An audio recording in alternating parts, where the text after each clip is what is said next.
Everyone remembers how the Red John story ended, but almost nobody remembers how it actually began. So this is the full timeline start to finish, and by the end you will finally understand how one simple man became the most dangerous serial killer in California. So before we get into the murders, the mind games, and the biggest cat and mouse chase in TV history, you have to understand who Red John actually was. His real name was Thomas McAllister, and for most of the series, he is hiding in the most obvious place imaginable, working as the friendly sheriff of Napa County. He was born somewhere around the late 50s or early 60s, probably in California, and almost everything about his childhood and family stays a total blank, right to the very end. We never got a concrete backstory or lore, but I think that blank is deliberate, because the whole point of Red John is that he could be anyone, the guy pouring your coffee or the cop directing traffic on your street. He built his entire life around looking harmless while quietly running one of the darkest operations California had ever seen. What makes him terrifying is a respectable man in uniform who everybody trusted, smiling at you the whole time. Red John never loses control, he never panics, and he always has a plan hidden inside another plan. Keep that in your head as we go, because the man behind the smiley face was already building his empire before Patrick Jane even knew his name. And it all starts on a quiet little farm back in 1988.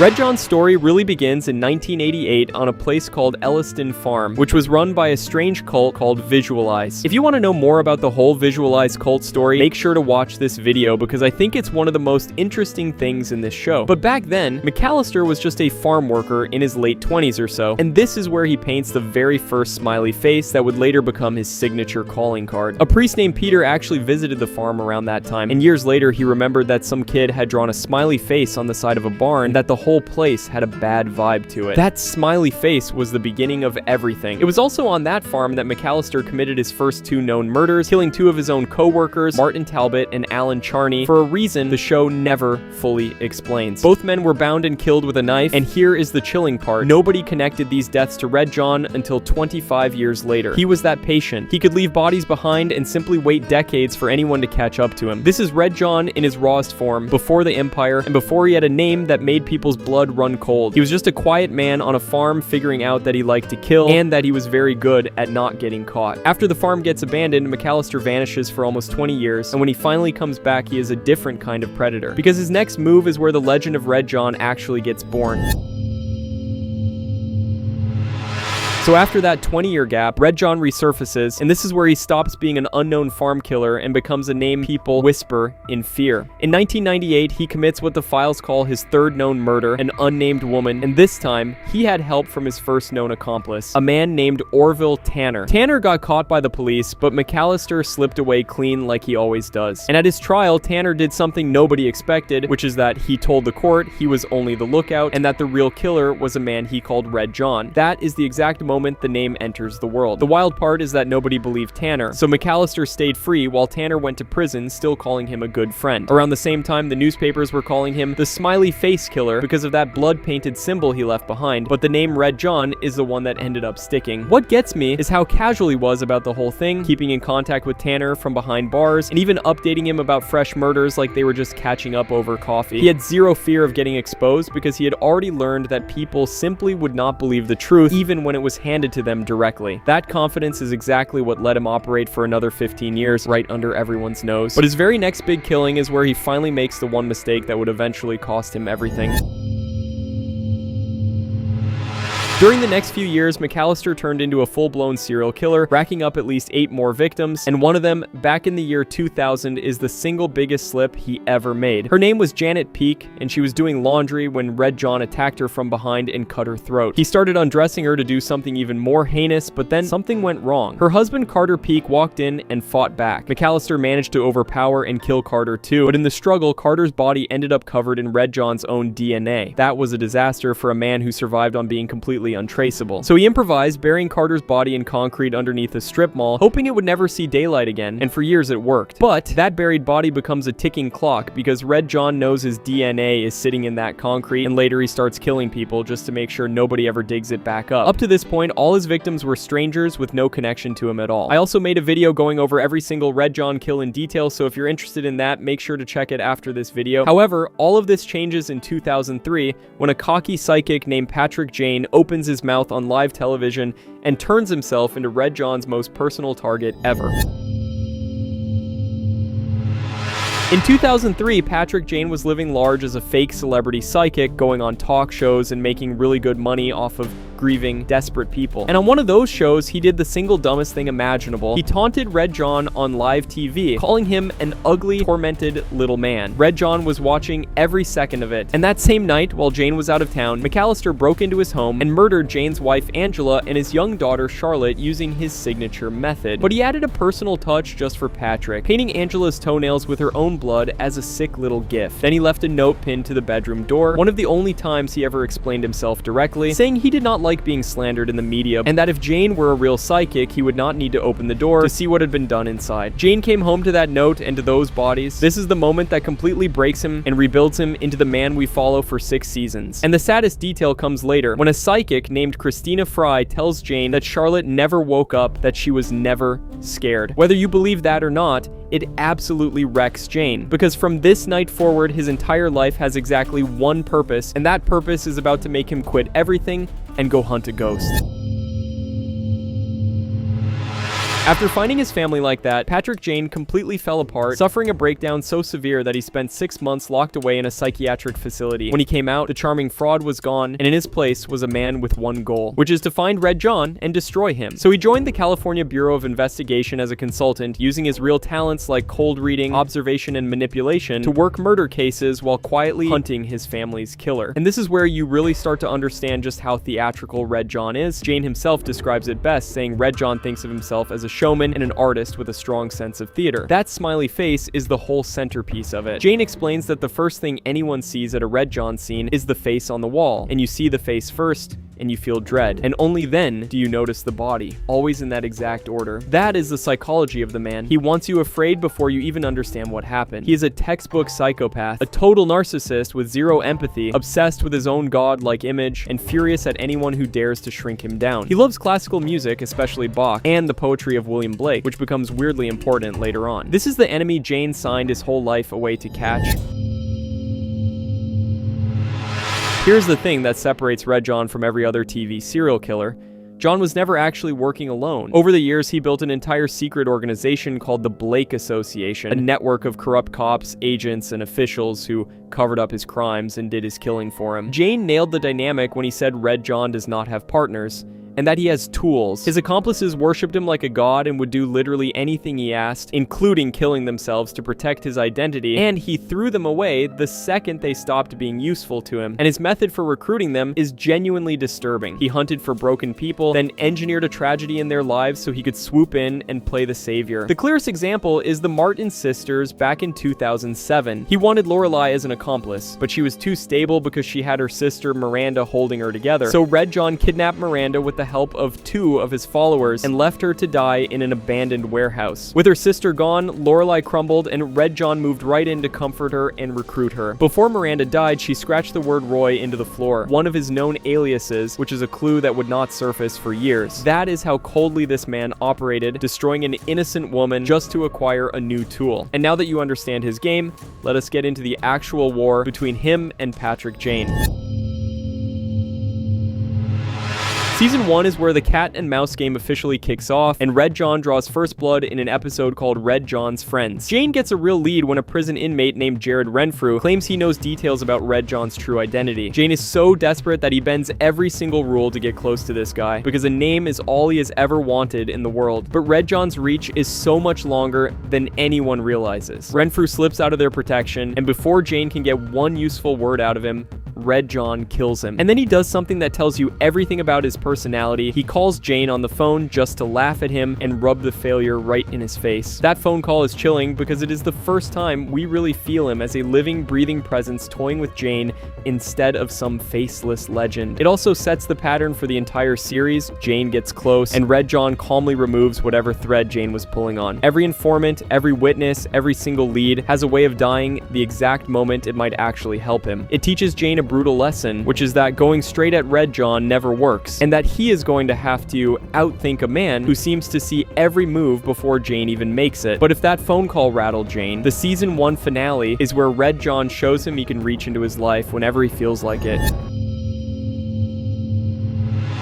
The Season 1 finale, Red John's Footsteps, is the first time the game gets truly personal and theatrical at the exact same time. The team find a murdered girl dumped outdoors, and right away Jane notices something is off, because Red John always kills his victims indoors, so this body being out in the open breaks his whole pattern. Then, while the team works the scene, a skywriting plane flies overhead and draws Red John's smiley face in the sky right above them. He literally hired a plane to taunt Jane from the clouds. The girl's twin sister is missing, and the trail leads to a blind woman named Rosalind Harker, who had been in a relationship with a gentleman calling himself Roy Tagliaferro, which was Red John all along. By the way, I think Rosalind is the most unique character in this show, and every scene with her is absolutely chilling. But anyways, the showdown happens at a remote farmhouse where Jane ends up face to face with a local sheriff named Hardy, who turns out to be one of Red John's accomplices. And here is the detail that gives me chills every time, because while all of this is going down, Red John himself is watching from the next room, calmly sipping tea from the exact same china set seen at Rosalind's house. He was right there the entire time. Jane was just feet away from the man he had given up everything to catch, and he never even knew it. That is the pure cruelty of Red John, because he can stand in the same house and still stay a ghost.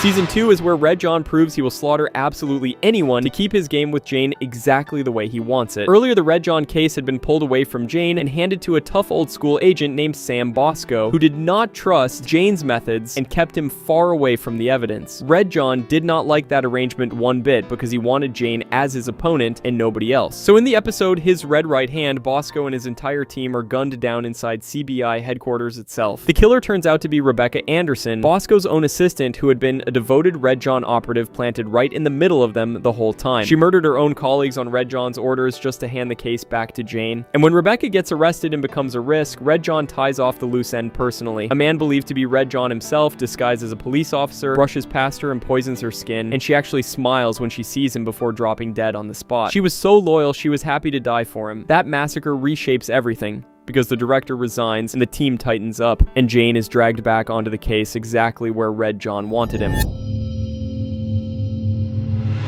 The Season 2 finale is the moment fans had been dying for. The very first time we and Jane get to see Red John in the flesh. And it happens in the weirdest way possible. Jane gets kidnapped by two obsessed copycat killers, Dylan and Ruth, who have been filming snuff films and copying Red John's style, hoping to impress him. As they are about to kill Jane, Red John himself shows up, and he is absolutely furious. He wore a black cloak, cowboy boots, and this grotesque, weird, transparent mask that distorted his face into something out of a nightmare. He calls their work cheap imitations, shoots one of them dead, and stabs the other, all to punish them for daring to copy his work. But here's the twist that messes with your head. He does not hurt Jane at all. Instead, he strokes him almost lovingly, while Jane sits bound to a chair and recites lines from William Blake's poem, The Tiger, in that eerie, soft voice. Then, right before he leaves, he tells Jane that Christina Fry sends her love, the one I mentioned earlier, which told Jane his daughter never woke up, confirming he had taken the psychic too. So Red John saved Jane's life, and it was somehow scarier than if he had just tried to kill him. He is quite literally playing with his food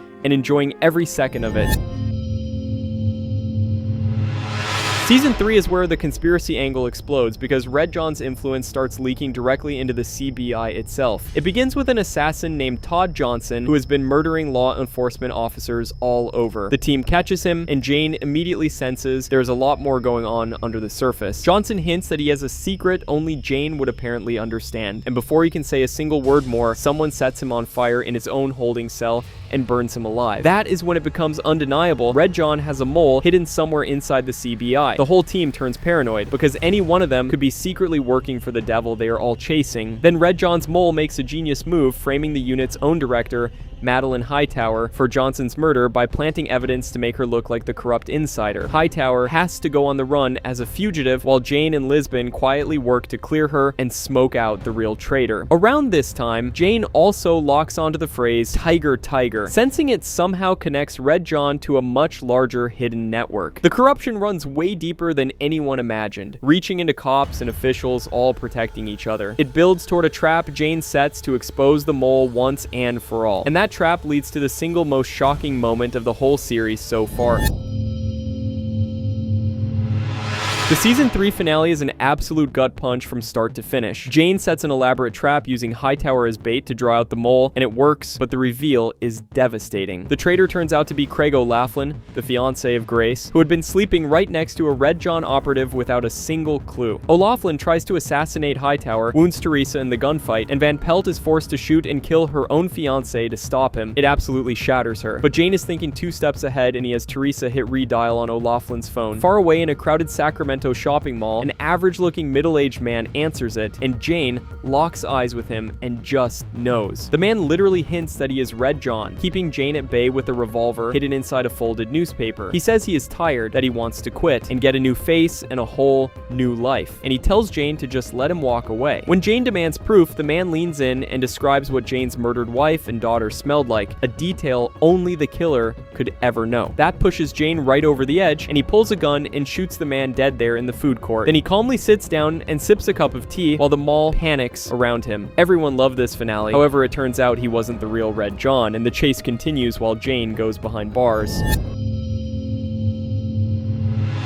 Season 4 opens with Jane on trial for gunning down the man he swears was Red John, and the whole case falls apart fast. The dead man is identified as Timothy Carter, who was a child abductor living under a fake name, but there is no solid proof he was actually Red John at all. Jane even brings the blind Rosalind Harker to the morgue, and after feeling Carter's face, she says flat out that this was not the Roy she knew. The real Red John is still alive, and Jane has to swallow that horror while pretending in public that the killer is dead, hoping it makes Red John relax his guard. Then Red John proves he is very much alive by murdering a spotlight-hungry serial killer named James Panzer, whom Jane had tricked into insulting Red John on live TV. Within hours, Panzer was dead with a smiley on the wall. And all of this builds to the finale, where Jane fakes a total mental breakdown to lure Red John out. He meets a woman named Lorelei, who reveals she works for Red John, and she presents a sick offer. She says that Red John wants to be friends if Jane proves his loyalty by killing Lisbon and bringing her body as a gift. Jane plays along and fakes Lisbon's death, but the meeting goes wrong. When the FBI messes up their plan, everything goes south, and they find only the corpse of Luther Wainwright, a CBI boss Red John murdered and used as a decoy to speak through. He escaped yet again, but this time, Jane finally caught a living link, Lorelei herself.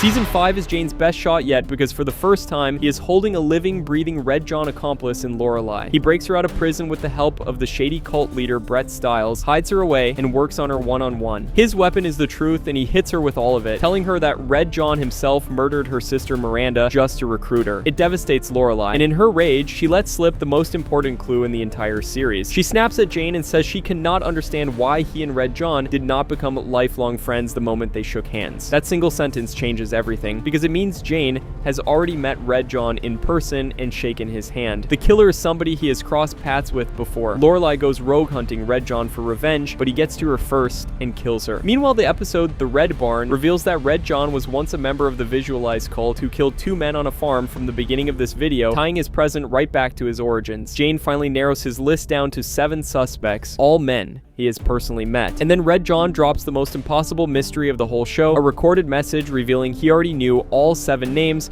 months before Jane even finished the list. Nobody ever explains how he did it, but I might go over some theories in the next video. However, that riddle haunts Jane all the way to the end.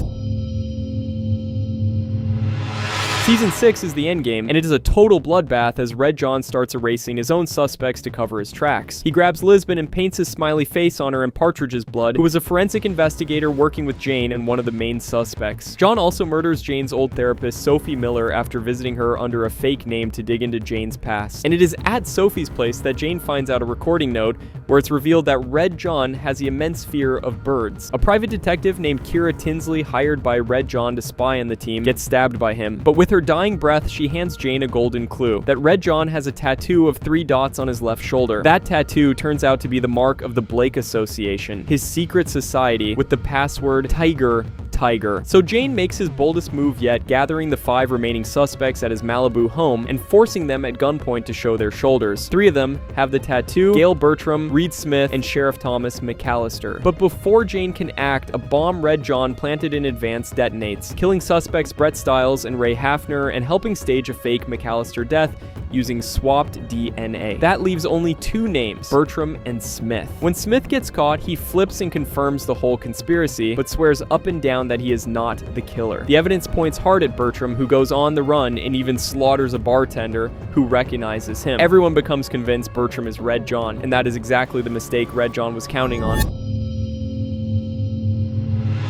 The finale is everything the series had been building toward for 6 long seasons. Jane arranges to meet Bertram at a secluded church right by the cemetery where his own family is buried. Bertram swears he is not Red John, and then his accomplice Oscar suddenly shoots Bertram dead instead of Jane. A voice says thank you, and Jane turns around to see the real Red John finally reveal himself, Sheriff Thomas McAllister. He explains that killing Bertram was perfect because the world already believes Bertram is Red John, so nobody would ever question 2 bodies found together. He even shows off his ability to change his voice, the simple trick that had hidden him all along. Jane asks Red John to look at something in his hand. He drops breadcrumbs into McAllister's hand and releases a hidden pigeon that attacks him, triggering the one real fear this monster had. Jane grabs a gun stashed under a bench and shoots him. Red John runs, but he is wounded, and Jane chases him through fences and yards until Red John finally collapses beside a creek. As Red John begs and swears he is a real psychic, Jane climbs on top of him, tells him to blink as a form of communication, and he asks if he is sorry and if he is afraid to die. Then Jane chokes the life out of him with his bare hands, and 10 years of vengeance are finally finished.